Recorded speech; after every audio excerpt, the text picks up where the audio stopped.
everyone, welcome to WelcomeTech channel. My name is Elizaveta and today we will be talking about the best way to relocate to the UK for IT specialists.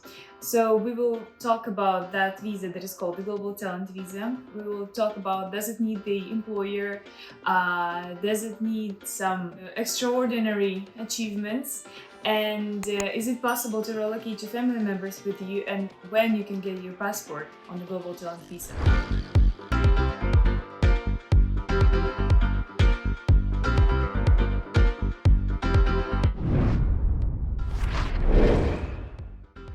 We will talk about that in detail, and today Timur is with me. Hi. Hello, everybody. Hi, Lisa. Very nice to meet you, everybody. Yeah, so can you tell me a little bit about that visa, the Global Talent Visa? This is the type of work visa that actually not many people talk about for some reason. We all know the UK's skilled worker visas, like some innovator founder visas, and many, many more, but not many people talk about the Global Talent Visa. And it does give people great opportunities for working in the UK. So what can you tell me about that? What type, what work permit is that? What residence permit? What type of residence permit is this? For what time can I stay in the UK on a global talent visa? And when can I get my passport? I agree that this type of visa is very unfairly neglected in many cases, and I think I agree that it's one of the best types of visas probably to the UK because it's one of the few visas that can actually give you as many opportunities and possibilities as a UK resident or a citizen will have or does have. Basically, this type of visa is for all kind of people, but there are different endorsing bodies. Mainly, there's a tech nation with which we work all the time. There's different endorsing bodies, for example, Art Council too, for people from art and television, and PAC too. But let's concentrate on Tech Nation. So basically, if you work in a tech company or you're a tech specialist, for example, you're a software developer or a CTO, Chief Technology Officer, and you work in a company which is tech specialized or a digital technology company and product led, you can be classified as eligible for this visa, for this type of visa. The main advantages of this visa, as I said, you basically become a UK citizen, like in brackets, of course.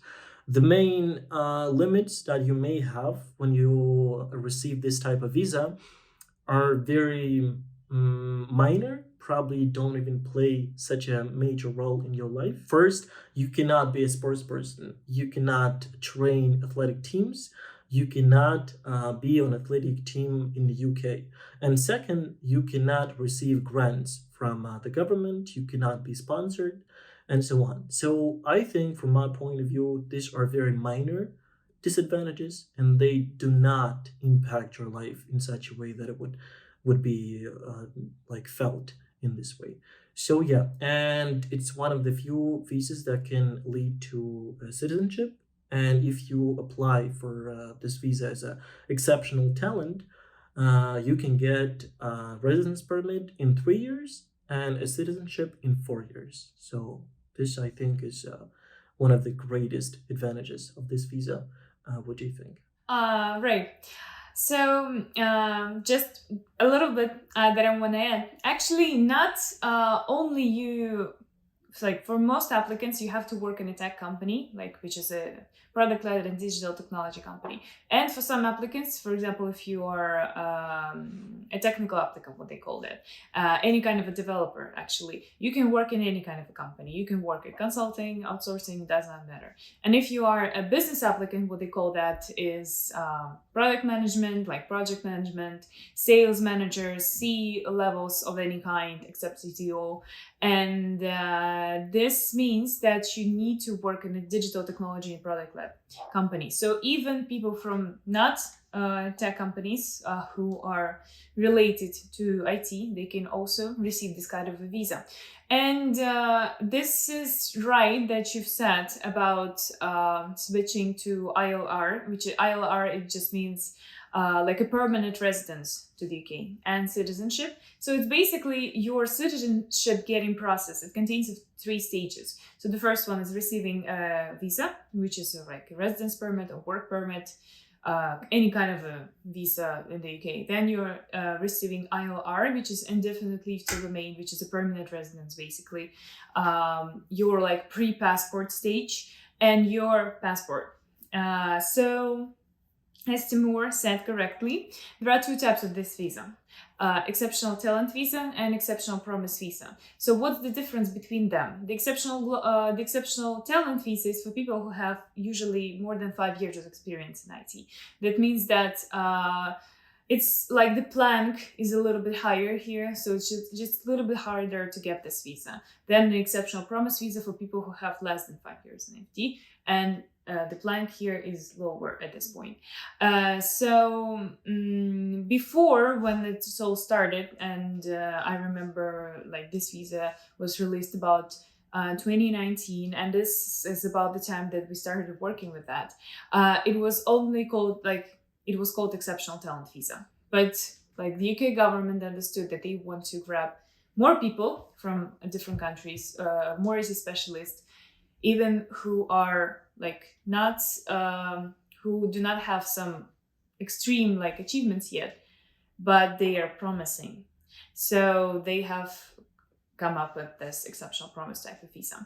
And their main difference is that on the exceptional talent visa, they're both given up to 5 years. So you can choose yourself what time should it be given to you, from 1 year to 5 years. And the thing is that the exceptional talent visa gives this kind of a privilege that almost no other UK visas they give you. Getting your ILR after 3 years instead of 5 years, and exceptional promise gives it to you after 5 years. But basically, like practically, your passport getting process will be longer on 1 year if you are getting your exceptional promise visa. So on the exceptional talent, your passport route will look like that. So you are getting your visa for 3 years, and you need to spend on ILR 2 years, because like the minimum time for getting the UK passport is 5 years. So on the exceptional talent visa, you will get your passport after 5 years. On the exceptional promise, you will spend 5 years on your visa, then 1 year on your ILR, and after the 6 years, you will receive your passport. So this is what the global talent visa gives to like IT specialists who want to work in the UK. And what about the like working possibilities? I know that we have a lot of cases when people are already in the UK on, for example, skilled worker visa, and they're having some troubles with their employer.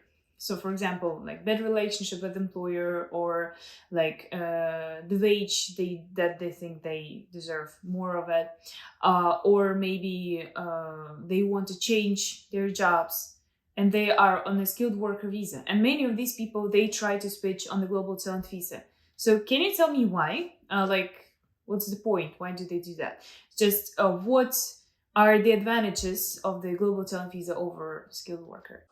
Yeah, I think the main advantage of a skilled work visa is that you are not connected to an employer.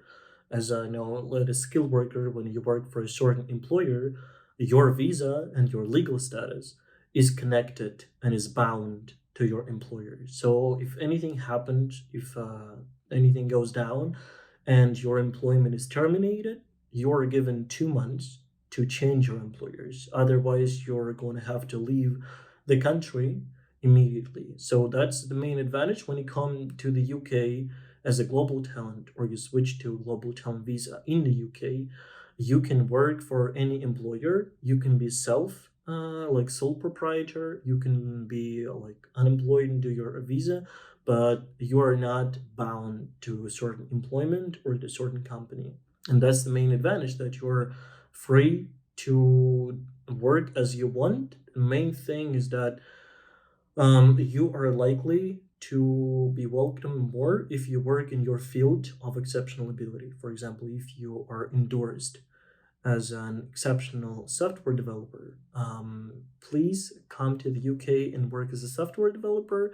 And there is one more thing that people ask a lot is if I leave UK for more than 183 days, will my status be terminated? The UK government says if you leave UK for some kind of business trip where you will prove when you get back to the UK that you left because you wanted to work abroad as a software developer, or your business trip was connected to your main employment. These days will not be counted as your absence from the UK. So you will not get any days like to your status added. So I think that's the main advantage, like the freedom of choice is the main advantage of a UK visa, and your ability to choose the employer as you want, not connected. So I think that's the main advantage. Thank you so much. I think I do agree with you on this point. So yeah, the global talent visa gives you an opportunity to work on any employer inside, outside the UK, to be self-employed, to co-found your own business. Everything is just open to you. So and yeah, this visa that gives a lot to you, really. And does that visa require a lot from you? So kind of what do I need to prove? Like, what kind of documentation do I need to apply to get a global talent visa? Do I need to have an employer, or what? Do I need to have a family in the UK? Like, what are like the requirements of getting this visa? Yeah, that's a great question. It probably makes sense that it gives you a lot and it sometimes requires a lot too. That's why it's called exceptional talent visa. And if you choose to apply for exceptional talent, you will need to collect various types of documentation. First is letters from experts in the field. Mainly, there are three letters that you need to collect. Evidence, these are 10 up to 10 separate documentations, three up to three A4 pages, no more, because that's a requirement, and a CV and a personal statement. So that's all the package you need to apply for a global talent visa.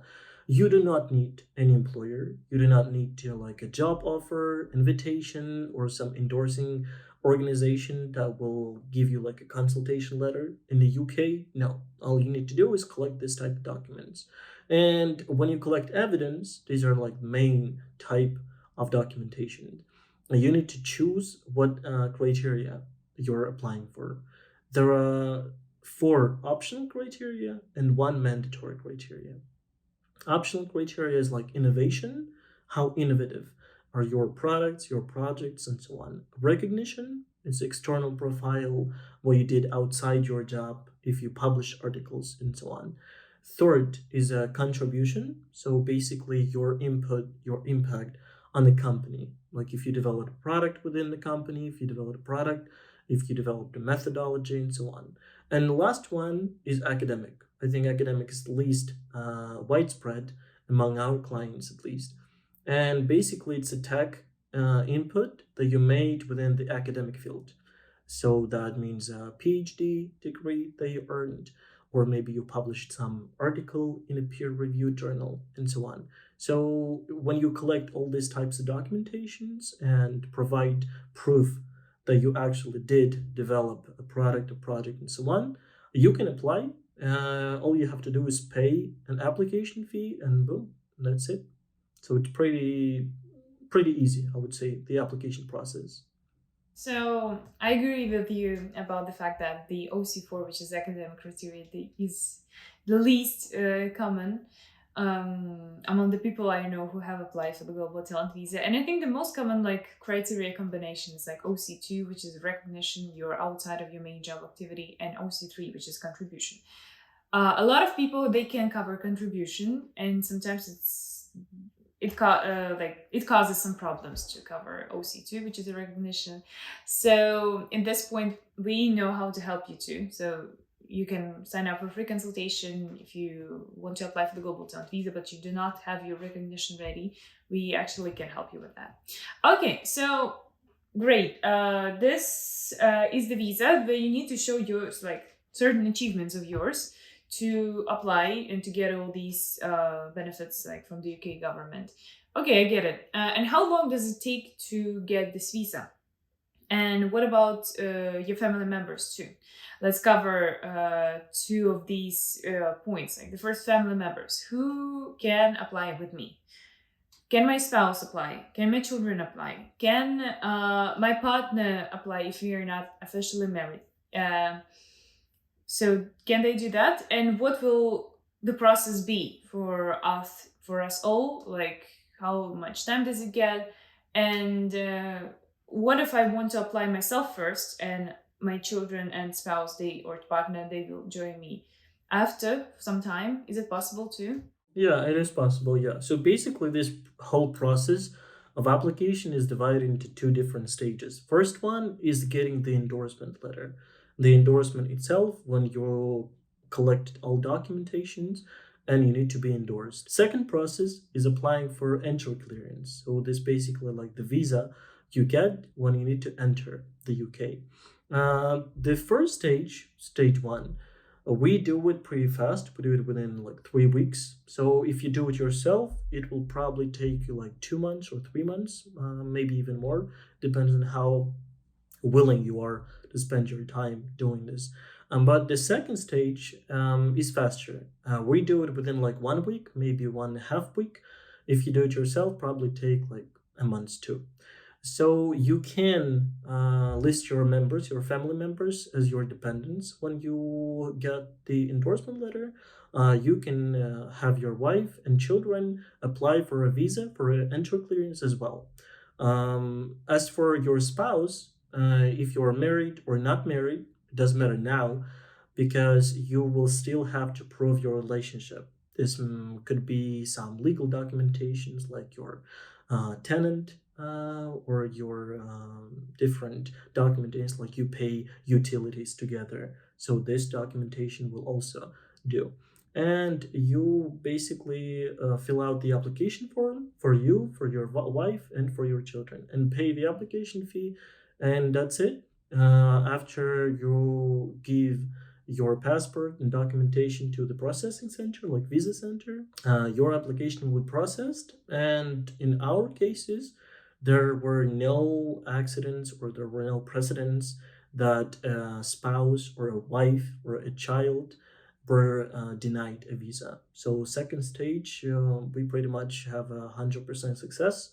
I have no idea, like no experience that wherever or whenever somebody's wife or somebody's child was denied a visa. So that's I don't think that's even possible. So Yeah, it is possible though. I mean, I also have no experience of like having a denial on the stage two of the global talent visa for main applicant, right? For the main applicant for the exceptional talent or exceptional promise, and for spouse and partner and children, I have no such experience. So yeah, our success rate on stage two is 100%. But they can be some like requests for additional evidence. This is possible. This is also very rare, but it is possible. Some things, like the main thing that you need to do and to know is like details, nuances, something that's you need to know about the application to fill it correctly. So yeah, as Timur said, the second stage is quite easy. Almost no chance of getting the denial if you're doing everything correctly. And yeah, so the whole application process from the start of working on a global talent visa to finish to the day when you collect your VRP takes 4 to 5 months. It's usually 4 to 5 months. And it is just a little time for, I think, most of the European visa. And if we are talking about maybe some American visas, such as like EB1A, EB2NW, O1, these visas are also very similar at some point. And we talk a lot about them in our channel. If you're interested in relocating to the US, you can watch them, these videos. But yeah, it is much faster than these. So I think that's it. If you have any questions about applying for the Global Talent Visa, if you want us to evaluate your chances, if you want us to talk with you about your application, to help you build your roadmap, to help you straighten your case, maybe, you can sign up for a free consultation with me or Timur. We will be happy to assist you. And if you have any questions, please leave them down below in the comments. Thank you so much and have a great day. Goodbye.